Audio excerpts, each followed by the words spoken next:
এই পর্যায়ে আমাদের মাঝে উপস্থিত হবেন আওয়ামী লীগের একজন বড় নেতা, যার কথা না বললেই নয়, আমাদের অহংকার জনাব মোহাম্মদ ওবায়দুল কাদের।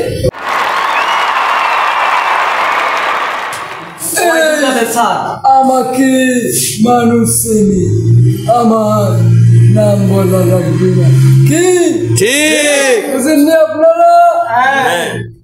আজ আমি এখানে আসার একটা বিশেষ কারণ আছে, কি জানেন আপনারা? ঠিক ঠিক বলে দিন।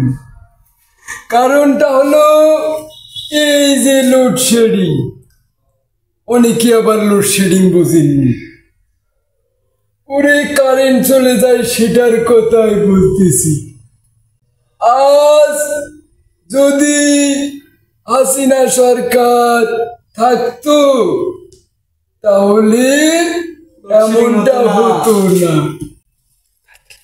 যদি তাকে আবারও আনা হয়, আশাবাদী থামুন, আমাকে কথা শেষ করতে দিন।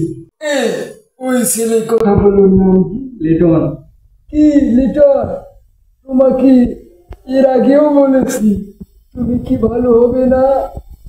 ভালো হও লিটন, ভালো হও। শেষ করতেছি। মূল কথা হচ্ছে, আজ যদি জননেত্রী শেখ হাসিনা থাকতো তাহলে এমনটা হতো না। আমি কিন্তু পালাইনি, যদি পালানোর দরকার হতো তাহলে ফখরুল সাহেবের বাসায় গিয়ে উঠতাম। বুঝেননি আপনারা? বুঝেছি, আমাদের কর্মকর্তারা বুঝবে।